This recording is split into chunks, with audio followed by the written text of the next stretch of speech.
Hello, everyone, and welcome to So Very Wrong About Games, the best podcast you are listening to right now. I am Mark Bigney, and with me, as always, is my loyal co-host, Mike Walker. How are you doing, Walker? Hello, everyone. Hello, Mark. Hello, Walker. Answer the question, Walker. How are you doing? I'm doing fantastic. I am very glad to hear it. So, this week, we're going to talk about board games. We're going to talk about our as-yet unnamed retrospective intro segment, the AYURIS. We're going to talk about the games we played last week. We're going to talk about the news and why it doesn't matter. And our topic this week, which is going to be the virtues of popularity, something we both know a great deal about.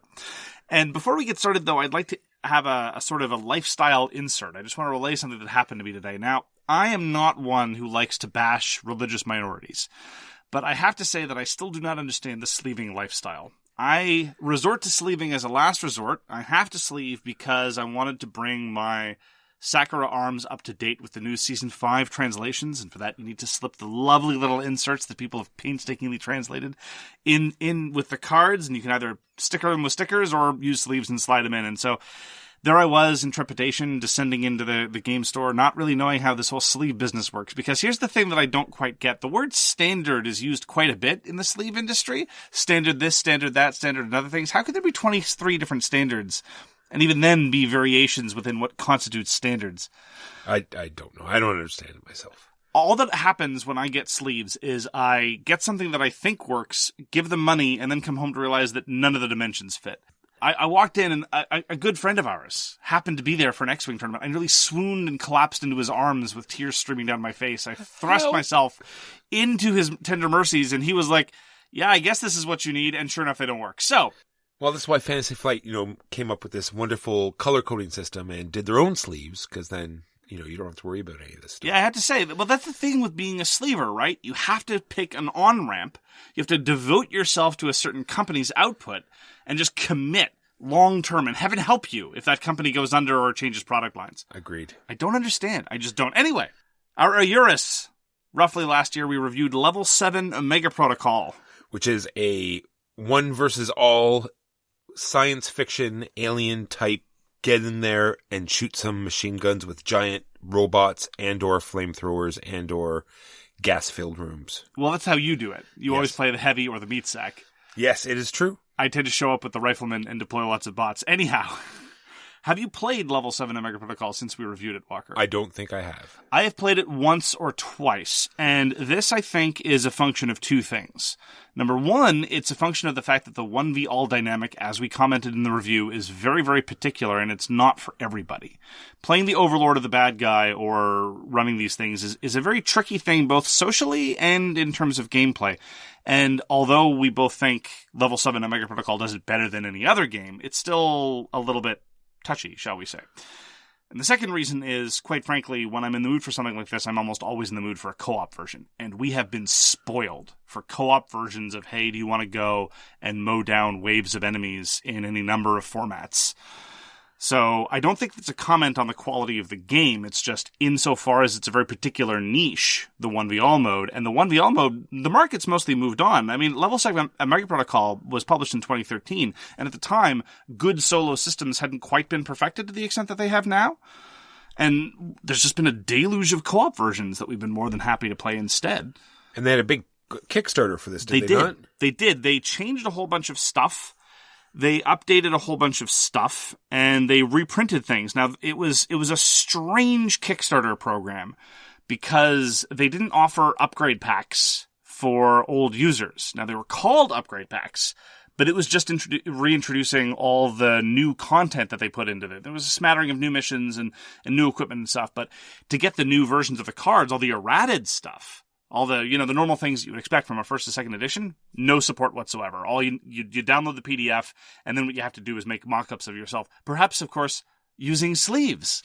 That is very odd. I agree. I commented at the time that when fulfillment was happening, a whole bunch of users in my situation, people who had the first edition of Level 7 Omega Protocol, were saying, I thought I was supposed to get the new cards. And then a number of other people saying, I thought so too. And then I carefully scrutinized the pledge level, and they don't actually mention that you get that, but a whole bunch of people were in the same position I was. We had gotten the false impression that we were getting the updated version, when in fact we weren't really. It was a strange Kickstarter, but I'm glad it's in print. I really do. I mean, it's worth the effort to get it to the table now and then because it really does a lot of things extremely well, particularly in that 1v all dynamic, which again is not a dynamic I frequently want, but it is really good.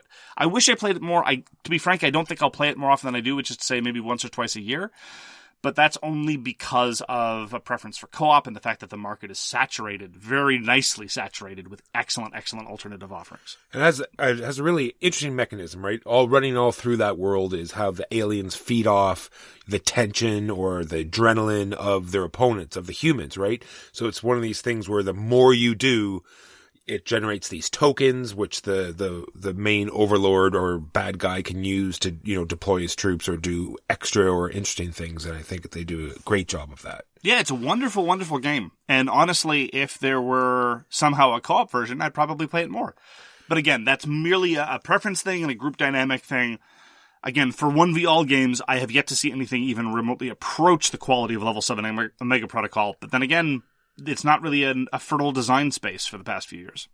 And that is the game that we reviewed last year? Ish. Now on to the games that we played this week. Mark, what did you get to play this week? It was a really good week for gaming, I have to say. There were a couple of duds, and I'll sure talk about that, but I want to start with the game that I most wanted to play for the longest time, and that is Guards of Atlantis 2 by Artyom Nichipurov at Wolff Designaa. And he has sent me the early versions of some of the files, and I very painstakingly, with sleeves, printed up a lot of the mock-ups, and so I got to play with some of the new characters, got to play with some of the rebalanced characters. Actually, what happened was, under the general aegis of our New Year's resolutions and fulfilling our New Year's resolutions, a local listener to the podcast, whom I shall call Dr. Handsome, approached me during a common game night. People were splitting off to decide what to play, and he said, "So, how's your resolution to decide what gets the table going?" And I said, "Not well," given that those were the first two words that I'd said ever since the discussion about what to play had happened. He said, "All right, what do you want to play? We're playing that." And so with his assistance, we corralled two other people and we played Guards of Atlantis 2. It was marvelous. I specifically, Walker, if you recall when we played at Shucks, there were your two characters, you and your partner. You had a difficult time getting them off the ground because they were a little bit trickier and they were not well suited against the playstyle of the two characters we picked, or at least not transparently so. So I deliberately picked the character that your partner had played, namely the Angry Bear, who is not very mobile, and that is a challenge to play well in a game where you have to cover a lot of ground. Considering he needs to be adjacent to his enemies as well. Well, that's just it. Yes and no. And so it was very instructive and illustrative. I don't know that I would have been able to play nearly so well with this character had I not seen what had happened previously. And the thing is that his job, the Angry Bear's job, or at least the way that I played him, because different builds could play him a different way, is not necessarily to kill a whole bunch of things, but to lock down areas of the board and make it very treacherous for enemy heroes to get close. And in so doing, I was able to basically pin both opponents, both of their heroes, and prevent them from operating at full capacity. Meanwhile, my partner just went around the periphery and murdered everything. And I was able to trigger his special abilities with great effort, but that's one of the things about Guards of Atlantis, and we commented on this frequently, is that it's difficult to get some of the special abilities to work, but when they do, you feel brilliant. And it was amazing. It was joyous. I'd been waiting so long to play it again, or it felt like an eternity, and it was absolutely marvelous to see both the new characters and the old characters brought up to snuff. It was great watching people discover their characters and discover how to make different builds and react to the different environments. And first we wanted to try to win by pushing the minions, and then it clearly that wasn't going to happen, and so we had to make a pivot, and we started building towards murdering opponent heroes, and I would lock them down and threaten them because the Angry Bear, in addition to a variety of forced discard abilities, he can force opponents to discard cards under the right circumstances at range with difficulty. He's also a stat monster, and so he's very, very difficult to bring down, so I was absorbing all these attacks, and when he attacks, if you're stupid enough to end your turn next to him, he will hit you real hard. Like an Angry Bear. Very much like an Angry... I hadn't thought of it that way, Walker. There you go. Thank you for the perspective. Very profound, right? Yes. I could go on for a long time, but One thing to note is that the version that I was playing with has already been obsoleted. The development work has still been going on at pace. I am not going to be going to the tremendous effort of making sure that my copy is always up to date, because that's a fool's errand, and quite frankly, the printer ink alone would bankrupt me. But the development work that's going on in Guards of Atlantis 2 is absolutely wonderful, and I was so happy to play again, and quite frankly, I'm going to try to keep playing this version again to just see more of the characters. The roster is so deep and so diverse now. I had an absolute wonderful time playing Guards of Atlantis 2, and I cannot wait for the final version to come out. So you played with some of the new characters. Did you make any board modifications? Because they changed the board slightly as well. They did change the board. We played with the older board, but with all of the new rules. So I did notice that in the newer board, when you push the lane, using MOBA parlance, of course, there's a bit of a catch-up mechanism in that the defenders, the people who are close to losing, start off with one extra minion as compared to the opponents. That's not true in the original board. In the original board, the balancing was just the placement of the minions. The quote-unquote defenders, their minions were further back, and so it was harder to get to them. But I don't really recall enough of the changes of the board to comment too deeply on how much of a difference that'll make. But again, new board layouts just leads to more variety in a game system that is already going to be drowning in it once the second edition hits. So, as I say, can't wait for the Kickstarter, can't wait for fulfillment. Love me some Guards of Atlantis, and Guards of Atlantis 2 seems even better. You got to introduce me to the game you talked about last week, which is Las Vegas Royale, which is a fantastic little dice-chucking filler game. Comes with nice little components, nice little dice tray that you huck the dice in. Tons of little mini games that you set up every round, left, top or bottom side. You flip them around, and it has all these different areas that you want to control. And when you put dice in there to control them, it'll trigger abilities and let you do fun, interesting things. It's a nice light game, and I agree with you that it's a great little filler game. Probably not one that I would choose, but still, it wasn't terrible in my eyes. You seem to find it very frustrating. I was just looking for more of a decision space, right? And I could see, like, we both, Louis that we were playing with, him and I both got on the wrong foot in the first round, where we both rolled a lot of the same number and then just, dumped all our dice into one section where we didn't understand that it's best just to see where people are going and, slowly filter out. And yeah, it's an area majority game. Exactly. And in an area majority game, you don't want to overcommit right from the outset, because then you're just getting pretty poor returns. Yes. I don't see that as a detriment to the quality of the decision making in the game. No. Look, I'm not defending it as an incredibly deep game. I didn't understand. We both didn't understand that right off the hop. So on the the very first roll, we almost dedicated all of our dice to the first spot, and therefore that the rest of that round we only had a few dice left to move around. So that it was the first round was a wash, and then slowly got into it. So what I'm hearing is that you have all these grapes, and your grapes have gone sour. They're very sour. I see. Very bitter. I see. Yes. No, I agree. It's a good filler. I think the decision making is pretty quality for the length of time involved and the rules explanation involved. I'm a big fan. And that was Las Vegas Royale. By Rudiger Dorn. So here's a public service announcement, Walker. There's a disease that infects the gaming community. The technical name is diminutive losty derangement syndrome, but the more common name is tiny epic derangement syndrome, or TEDS. My Lord. Gotcha. And you and I both know someone who's afflicted with a very serious case of TEDS. We do. Quite badly, actually. TEDS kills 3 million Americans every year. It's true. Well, you need a slow infusion of games like Big City or, So, as a result of our close association of someone who suffers from TEDS, every once in a while, Gamelyn will shovel out some tiny epic dross onto the shelves of gamers everywhere, and we get to be subjected to this. And this individual who suffers from this disease, it's an illness, right? So you don't want to blame the victim, first of all. And secondly, as I said to Huey last week, we shovel enough crap in front of his face that he'll happily play. So I figure we owe it to him every once in a while. So I I played Tiny Epic Tactics. And I gotta say, by far, it is the least offensive Tiny Epic game I've ever played. Which is to say, it was kind of okay. The rough setup is that you're kind of, sort of, almost, but not really, playing a one-on-one little tactical kind of skirmish combat game thing. Here's the thing. At 2, it is tolerable. At 3 or 4, it's garbage. It just leads into all the multiplayer business because, of course, you have these quote-unquote heroes with, say, 12 hit points, and attacks do 3 or 4 hit points at a turn. Well, guess what? You only get points for knocking them out.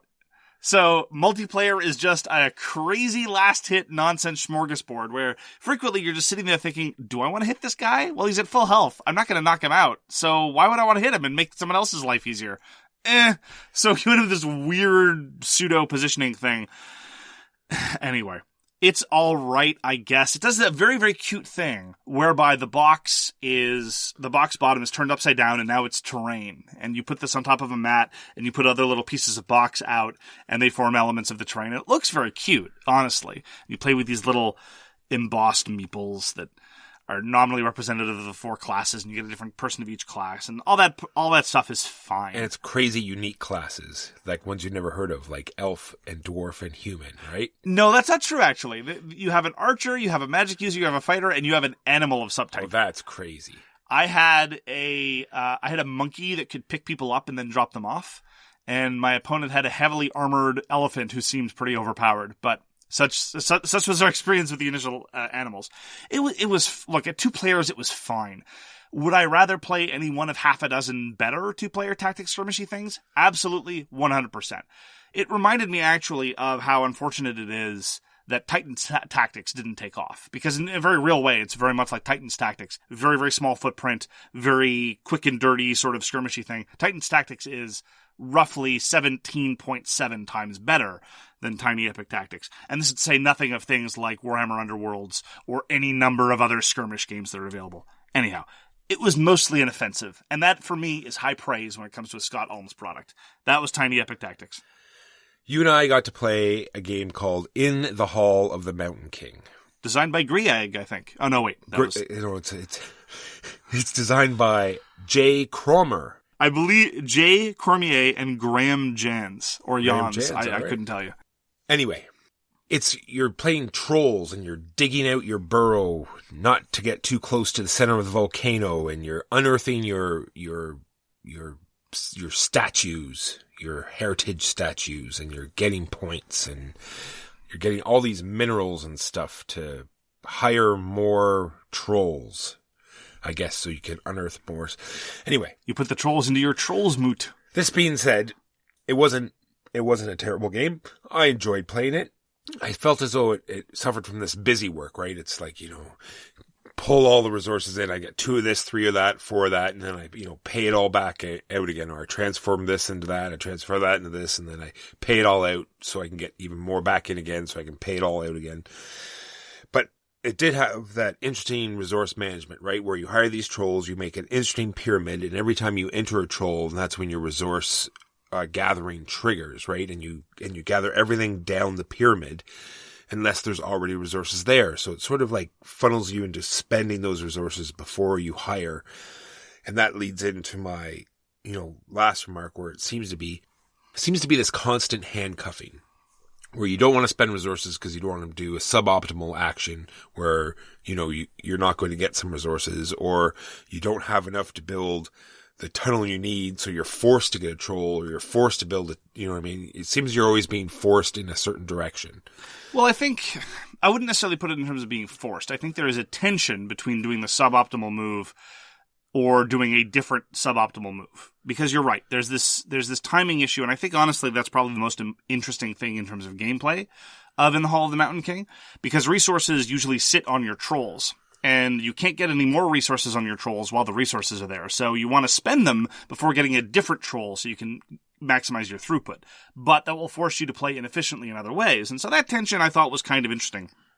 And it drove a lot of the tempo of the game. Because the game ends when somebody has finished their troll pyramid. Everything's pyramids. You have a pyramid of trolls. You buy the trolls from a pyramid of trolls. I'm shocked that this game didn't have an ancient Egypt theme. It's Illuminati thing, I'm sure. Oh, okay. Sure. So you take your you take your trolls and you go and do these things, and whoever gets their 10th troll triggers the end of the game. Now, and through all the troll management stuff I thought was actually kind of neat. The rest of it, namely building your polyominoes on a tile grid, I found less interesting. Partially because I'm not a huge fan of spatial puzzles, and partially also because when it comes to tiling, I think there are, roughly speaking, 3 categories of tiling. There's the tiling where you're just laying tiles for your own personal private network, a la Papillon, which is how I'm going to try to say it in English. There's tiling where you're kind of sort of interacting with other people, like in the Hall of the Mountain King, because you can't have your networks intersect at any point. You can only block people by the corner principle. You edge up to people, and that forces them to play suboptimally. I much prefer tile laying when it's like Carcassonne or Tigris and Euphrates, where you're actually all playing on the same tile grid. That maximizes player interaction, and I think also maximizes visual appeal. You have this interesting sort of evolving situation. Now, I like other tiling games, like Bad News Bears is of the first category, and it's pretty enjoyable. But I just found myself wishing that the board mattered more and that the placements were more interesting and did more for me. It was fine. The game was fine. It was diverting. It didn't outstay its welcome with 3. With 4 or 5, I could see downtime being an issue, because you're right. You're spending a lot of time saying, okay, I get 1 of this type and 2 of this type and 1 of this other type, and just waiting for people to wrestle with that could be somewhat unfortunate.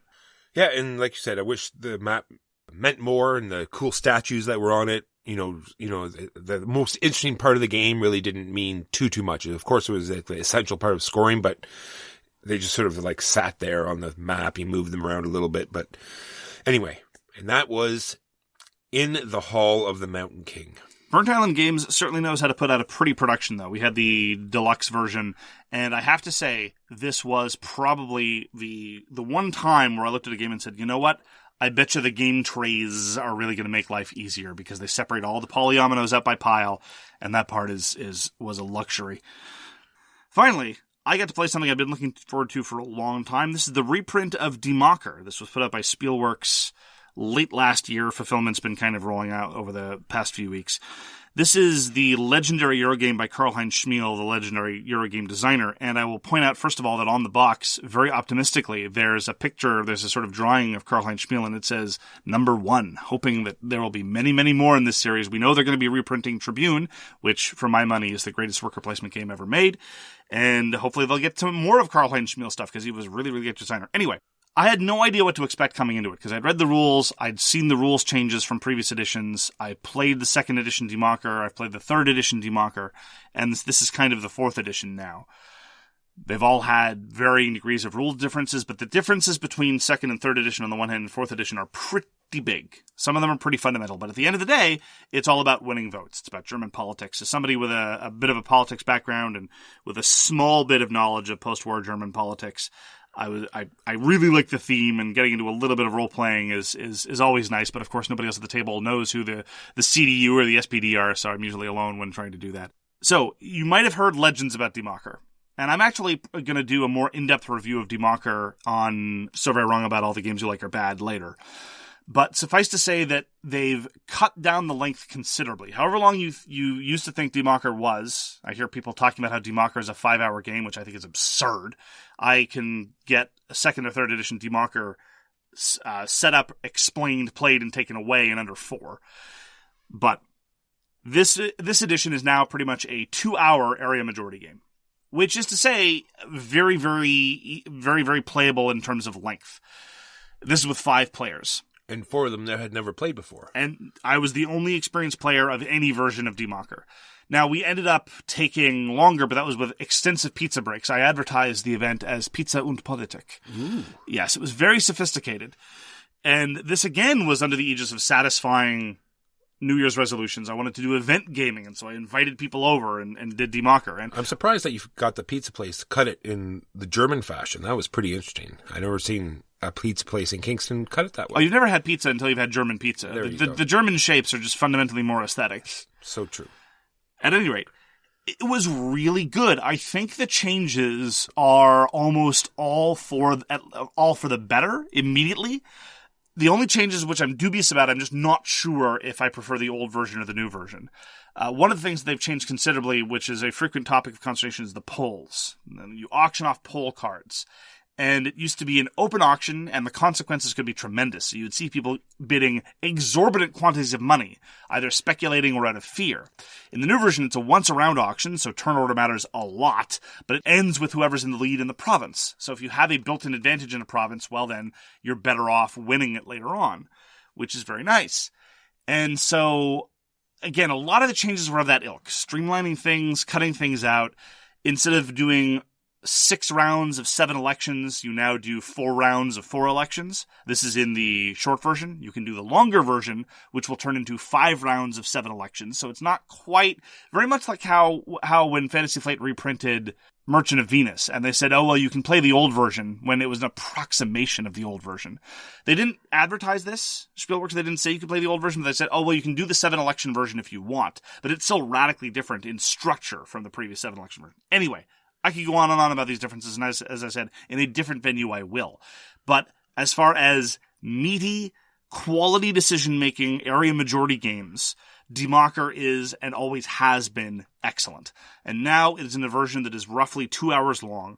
And as I've been saying frequently in the context of heavier Euro games, and I'll be probably repeating this for years, if you have lots of mechanisms and sub-mechanisms, I like it when A, they fit together in a reasonable way, and B, they funnel down into comprehensible victory conditions. And in Macher, both of those things are true in spades.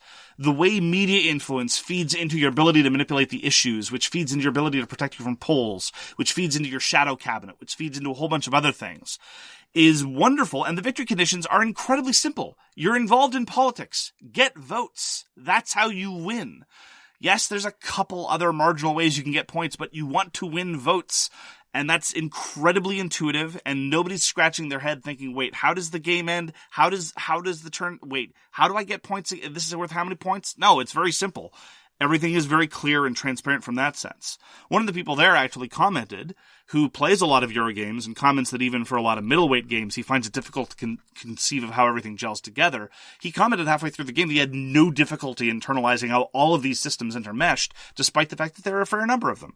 So, Macher is a wonderful game. It always has been. The new edition, I think, is excellent. If you're a fan of Macher, I think this is an excellent version to try. If you've never played Macher and any of this sounds interesting, I think you do yourself a disservice if you've never played any version of it.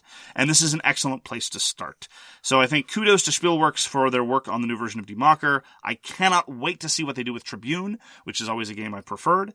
And I think that if they keep reprinting Karl-Heinz Schmiel games, then he might get his reputation back that's kind of been in a lull because he hasn't published a whole lot in the past 10, 15 years. And so that was my experience with Macher. And those are the games that we played this week. Now, on to the news and why it doesn't matter. Mark, we both love Era, Medieval Age. We do. It's coming out with an expansion. Saw some pictures of it, Mark. It looks fantastic. Makes it look even nicer, if that was even possible. Cute little cobblestone roads with bridges over the rivers. Can't wait to see it. Can't wait to see how they incorporate that into the game.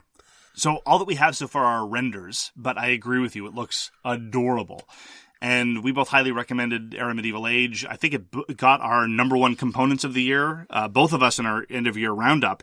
The only concern that I have, and this is an incredibly petty one, is the insert for Era Medieval Age is so perfect, and there's no room for anything else. I'm a little concerned about how this is going to integrate with the base game. But this, as I say, is a very, very petty concern. I cannot wait to see what happens. They also threatened in the rulebook for Era Medieval Age, they threatened other versions, other settings, other, well, eras, if you want. And I'm very much looking forward to it. I think it's great.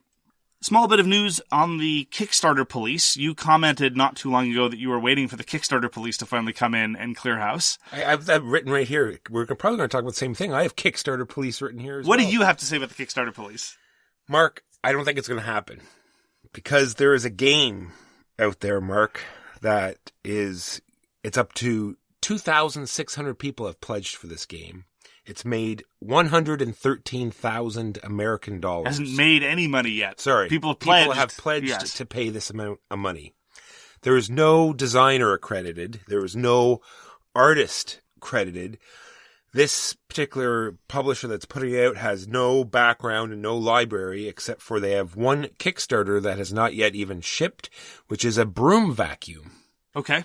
Yet all of these people are still pledging for this game. So my prediction of the Kickstarter Police and people starting to police themselves has fallen completely out of the window.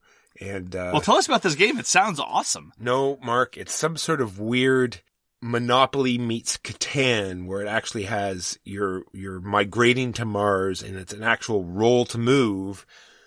So you move your little rover D6 spaces, And if you land on a resource, you pick it up and then you trade it with other people. And well, Mars is red hot right now. Well, you might land on somebody else's thing, in which case, it seems very painful. I'm wondering if people even looked at the rules. I don't get it. Well, if your news item is that people pledge for some dodgy stuff on Kickstarter, allow me to tell you. Well, no, my news was about the Kickstarter Police actually exerting some power. Oh. We've mentioned a couple times, but there's been a lot more mention of the various alleged shenanigans and misdeeds of a certain company called Golden Bell. And the way they abuse Kickstarter backers and the way they abuse their collaborators and designers that they've worked with. Well, they've been banned from Kickstarter. Oh. Kickstarter has announced that they are no longer allowed to post Kickstarter projects for a variety of, shall we say, shenanigans. And so it looks like Kickstarter does indeed have a threshold that they're, beyond which they will not let people go. Now, I'm the first to admit, if Golden Bell Kickstarters brought in, say, the amount of money that Simon Kickstarters did, maybe they wouldn't do this. And I say this only half cynically. But it looks like they are willing to take action at some point. So no more Golden Bell partnerships on Kickstarter for the foreseeable future. So they sometimes take action. So on my last bit of news, just more on our prediction thing, is because, I got to pull back now all my predictions because, on more consideration and more thought. It was just the terraforming Mars, where I said there was going to be no more expansions for terraforming Mars. I failed to understand the fact that maybe there won't be any more expansions. So what does that mean, Mark? I understood that less of a prediction and more of an idle wish. The fact that there's no more expansions mean now it's time for terraforming Mars, the big box.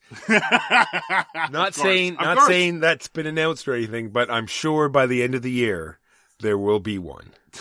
So I'm just modifying my prediction. How's that? I will say this about Terraforming Mars. I did see that in one of the newer expansions, they now actually have 2-level boards. So the components have been getting slightly better. Well, that's one thing. Yeah, it's something. Anyhow.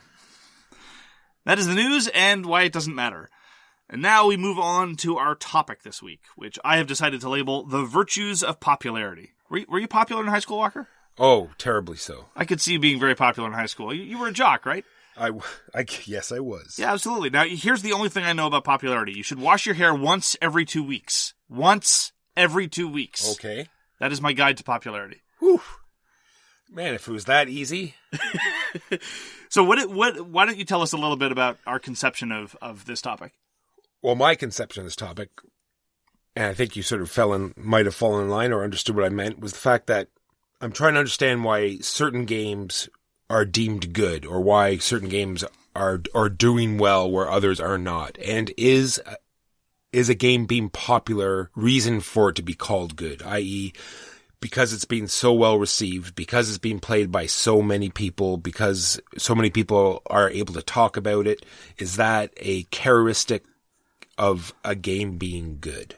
So I think there are two categories of things to talk about under this topic. One of them is directly addressing that is the aesthetics. The aesthetic argument as to what do we mean when we call a game good, and is there a version of that? We're not going to do a definitive exegesis of what it is for a game to be called good, but we can nonetheless explore whether it is a legitimate aesthetic judgment to say this game must be good because it's so popular, or something along those lines. And then, on the other hand, I'd just like to talk a little bit about how there are definitely other virtues, independently as to whether or not a game can be called good by virtue of its popularity. There are other virtues to a game being incredibly popular, both for the hobby generally and for the people who play it. So that's some other stuff that I want to talk about, and I'm sure you'll have things to contribute there. So let me just start by talking about, again, not a robust, comprehensive analysis of goodness, because that's the entire field of ethics. But mostly when I talk about a game, I'm talking about its quality as a design, right? I talk about its design qualities when I say that a game is good or bad for me. We can get into the subjectivism, blah, blah, blah, blah, blah. But I think that in terms of the overall design quality, saying that it has to be a well-designed game because it is popular with lots of people, that I think is a straightforward application of a very, very common logical fallacy, which is called the appeal to popularity. Something has to be true because it is widely held to be true. Well, that's been a fallacy for millennia, and it's obviously false. So I don't think, and maybe you're going to push back on this, maybe not, I think it is reasonably uncontroversial to say that its quality as an artifact of design doesn't necessarily have any strict connection with how popular the game is. Oh, 100% agree. Okay. I'm just wondering, like, when reviewers talk about how they endorse a game or how they give a game the tell people to pick it up or something that they should look into. Are you talking about us or other people? Just reviewers in general. Okay. So including not us. Okay. We so other people. other reviewers might do this. Okay. Do they do it only because it's popular? Only because Oh wow. Only because they feel as though maybe they also feel this push. Maybe they feel as though people will enjoy it because so many other people are enjoying it. Huh. So I think there's a number of different things to unpack there. The first thing is we should, of course, rule out the people who do previews, right? Because previews are paid adverts, whatever. Correct. And of course, when games get more popular, sometimes that leads to more marketing or more marketing buzz and so forth. And so maybe it has more volume of things there. Or maybe the same factors that will lead it to become popular lead it to being in an environment where there are more previews and such. Like, for example, I think we can say that whatever else you want to say about Stonemaier Games designs, they are very, very good at generating positive media, regardless of how successful the game is. And I know this because Charterstone was not well received. But Charterstone got a lot of positive buzz and a lot of attention. On the other hand, something like Tapestry or Wingspan, which did very well and was very well received, also had that same kind of, not necessarily the same volume, but it's been going up as time goes on. So we can separate out all this, preview stuff, all these paid reviews. And I think we can legitimately dismiss as either not existing or not worth talking about the kind of individual who will say, I'm going to say that I enjoyed this game even though I didn't, because that's the popular opinion and I'm afraid of going against the grain. That's correct. I don't know how many people talk like that. I suspect the number is approaching 0. Maybe there are a bunch of them. I don't know, but I sincerely doubt that that's a prevalent attitude. Then there's the middle case, though. And this actually is this is partially about popular games, and it's also partially about reviewing. How much of a job is it for the reviewer to start imagining context in which a game will be successful? This is what I'm talking about. Yeah. Okay. So why don't you try to articulate what kind of review process that might look like? No, seriously, what is that sentiment? Well, I just mean like this will work in a particular group or their experience with the game so far, bringing it to conventions is that everyone's enjoyed it, or just the general feel around the game itself has been so positive that they disregard the actual mechanics of the game. Just the fact that everyone seems to be caught up in the buzz and or the push forward of this game. And therefore all of their experiences with the game have been positive. So they just sort of portray that out in their review. Well, you said we were talking about other people, but we do that all the time as well. Sometimes a game, we have a category for it. Worst game you enjoyed. We do it every year. We talk about games that are mechanically unsound, or we think have elements of design decisions that were bad, and we think we could or ought to have been improved, but nonetheless work. Sometimes it's a theme thing, sometimes it's a component thing, or whatever. I don't think that's what you're talking about. No. I think you're instead talking about an individual, and again, I'm not sure how common this is, but it's an interesting thing to think and talk about. An individual who brings a copy of a game and tries it out with a whole bunch of different groups, and they don't like it for whatever reason. Maybe it's because of bad design, or maybe it's because of a number of other things, and they don't like it, but everyone they've shown it to has, and everyone out there, quote unquote, seems to really enjoy it. Is that what you're talking about? A little bit, yes. Okay. And so what do you think is a reviewer's responsibility, or what is a consumer's responsibility? Because I don't think this is exclusively a function of criticism or being a reviewer.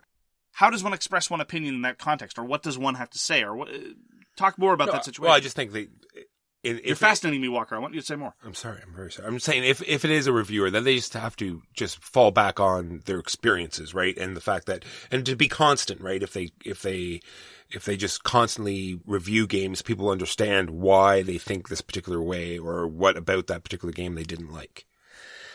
Yeah, it's weird. As a reviewer, sometimes I've struggled with this, because sometimes I dislike a game and I know it's because just of very particular preferences that I have. If it's a spatial puzzle game, I'm probably not going to enjoy it. If it's an abstract game, I'm probably not going to enjoy it. If it's a game about sports, I'm probably not going to enjoy it. All these things, categories of games, either thematically or mechanically.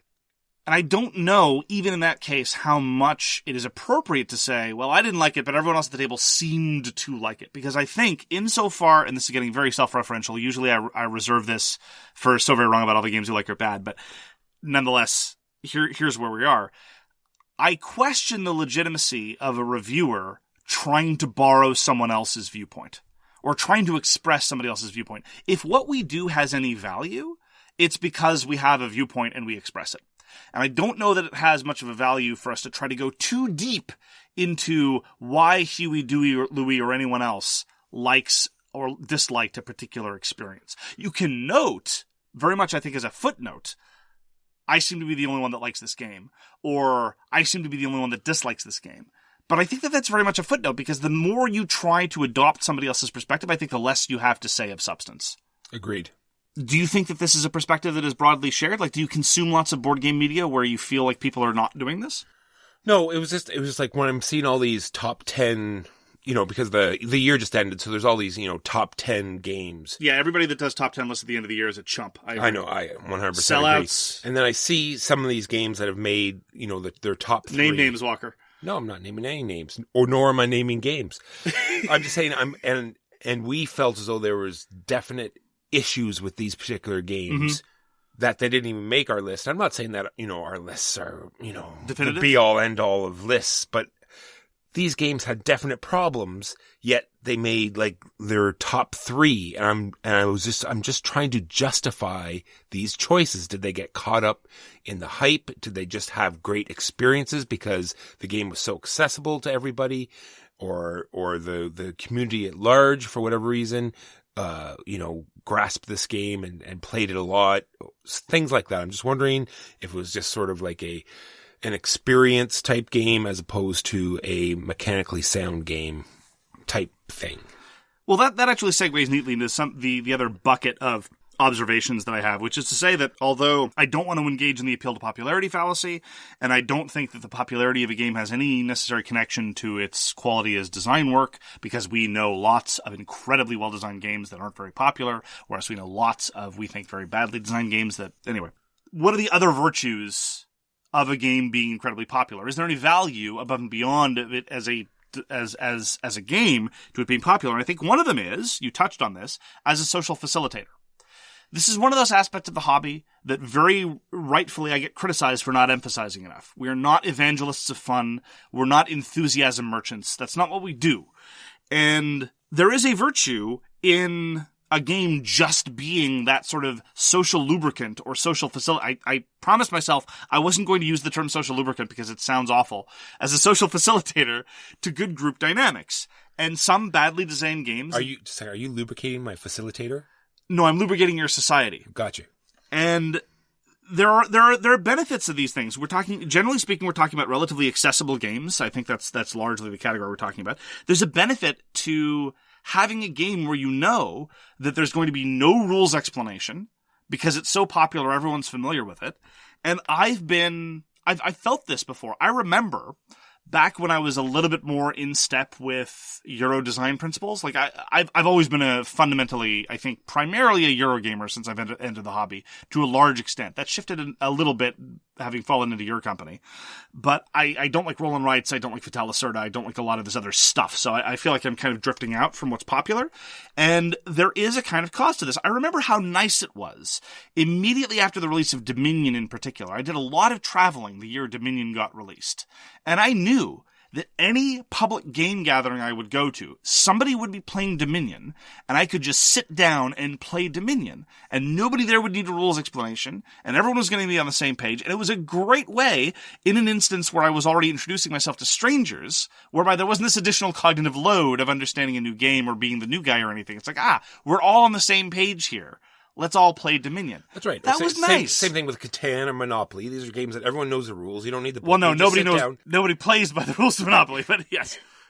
And same thing with the online community, right? You'll be able to go online and share your experiences and feel part of something, right? Everyone's playing the same game. Either if it's not with you, it's with other people. So you're sharing experiences. You will get answers to whatever rules you have because, you'll post them up. They'll be answered immediately because there's so many people playing this game. And like you said, you're bound to find someone to play it with. And this is one aspect in which we joke about how we're elitist snobs, but one thing I think I've never really done, not lately anyway, not since becoming an adult, is other than the bounds of this podcast, where presumably you're listening to hear me talk about things, I don't harsh people's buzzes, right? If people are enthusing in my earshot about a game that I think is utter garbage, I'm not going to jump in and talk about how I think the game is utter garbage. I'm going to let them have their enthusiasm. You're the same way. You're not going to stomp on someone's delight. And so as a sort of establisher, this is my second large category of things, as helping to establish group identity, a lot of these popular games are very good at doing that. You talked just a couple weeks ago about how you overheard conversations in a game store where games that we thought are very mediocre were being praised to the sky, and you had to hold your tongue. And I was there. I did the same thing. I had sort of the opposite experience recently. So again, under the category of establishing a group identity and how sort of touchstone popular games are good at doing that, the last time I remember that happening, where I was fully on board, I think was Blood Rage. I think that was the last time where a game got released where it was the big thing and everyone was on board, and I was like, yes, this is excellent. Let's all play this thing. I remember I was watching a movie today, actually, where it became very clear about halfway through that the movie expected me to care and know very deeply about this particular member of the royal family circa 1920-something. And I didn't know what the hell they were talking about. I didn't know who this person was. It didn't mean anything to me. And it was just a subtle reminder that a lot of these things, a lot of these cultural products, whether they're movies or music or board games, help establish a group identity. And so when there are these big touchstone events and when everyone knows how to play and when everyone's on board and when everyone's playing, it helps to, make the hobby and groups more inclusive, and it just helps underscore that we're all in this together. True, and what you just said there, and you talked about it earlier as well with your Sacre Arms, when games are popular like that, people are going to make translation, so the game will be available in more languages. So the Agricola stickers, the Sacre Arms inserts, so the more popular a game is, the more languages it's going to be available in. And the fact that it's just going to be more available in general, because if it's a widely popular game, then it's going to be reprinted more often, and therefore be more accessible. Yeah, even a successful design. But you're right, because the new distribution models, where everything is more or less a periodical, even the successful designs go out of print in about 5 hot seconds and are not reprinted for another year or so. The very popular games, those big touchstone games, they, generally speaking, with a couple of months of a blip here and there, tend to be pretty reliably accessible, which is pretty good. Other benefits is that you might get a deluxeified copy of it because it's popular. There'll be third-party upgrades like inserts and upgraded components and all sorts of fancy stuff. Tournaments. Because it's a popular game, there might be organized tournaments, which is sometimes a good thing, sometimes an awfully terrible thing. Well, on that topic, just as a footnote, all of this applies primarily to board games. If you are talking about miniatures games, well then, popularity is pretty much the single most important thing to consider when getting into a miniatures game, because if you don't have an opponent, spending a couple $100 on miniatures for a system is pretty pointless. And so that is the first and best advice that you always give to somebody considering a new miniature system. Do people play it in your area? If not, we strongly recommend not, so just keep that in mind. It also brings new people into the hobby, right? The more popular a game is, then the more people play it, the more people hear about it, and, it brings more and more people into the hobby. And that's one of the great ways to break down gatekeeping. Gatekeeping, the unfortunate attitude is like, no, real gamers don't do that.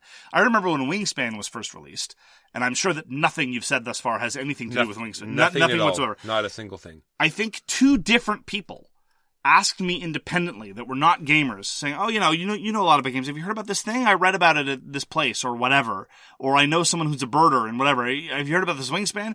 And sure enough, it's an opportunity to bring new people in. And if I weren't such a snob, or if I had one of the 3 copies available at that point, I could have been like, yes, we play Wingspan. Come down to the store. Descend into the basement of socially maladapted malcontents. And you can come join it.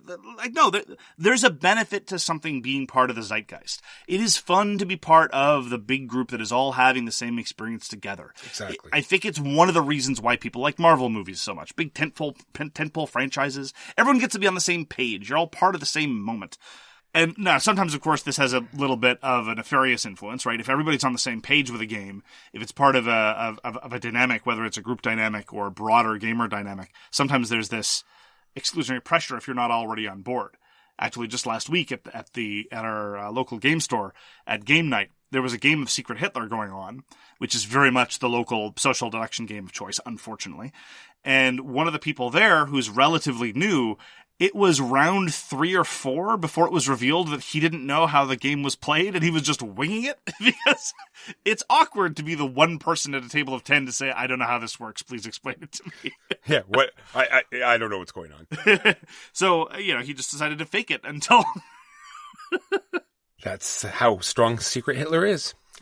The other thing I have here is that can get more competitive in a good way, because more people are playing the game more often. It's a game that comes back to the table more often. So, new interesting strategies will come about, and, it'll be, introduce this nice competitive atmosphere. Sticking to popular releases is very much a good way to fight back against the endless cult of the new. You can just say, look, I want there to be a sufficient penetration and a sufficient user base before I move on to the next thing. And that I think is a reasonable metric as anything else. Gives the counterfeiters something new to work on. Oh yeah, you got to keep them employed. Exactly. It's a job creator. Yeah. Well, they probably get bored doing the same old, castles of Burgundy. It's a creative industry, right? Over and over again. They're artists. You have to give them new material. Exactly. I think this has been an interesting discussion both of aesthetics and of market dynamics. I agree. That's why I love these discussions. I'm glad you got something out of it, Walker. Too bad none of our listeners do.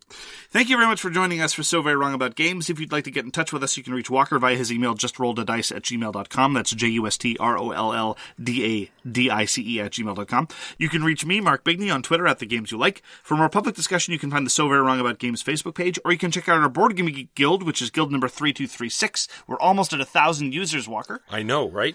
And you can find us on Patreon. We read everything you send us, and we'll get back to you if we can. Thanks again for tuning in, and we hope to see you again soon. Speaking of 1,000 users at our guild, if you agree or disagree with anything we say, please come to our guild. Oh, wait, I edited this. Please send an email to aircanada.com. I'm sure they care. We don't. See you next week. You've been listening to So Very Wrong About Games, produced by Michael Walker and edited by Mark Bigney. Special thanks goes to What Does It Eat for generously allowing us to use their most excellent song, FOS, as our theme. You can find them at whatdoesiteat.com. You can reach us by email at soverywrongaboutgames@gmail.com or on Twitter at SoWrongGames. Thanks very much, see you next time, and always, try to be right, but remember you are so very wrong.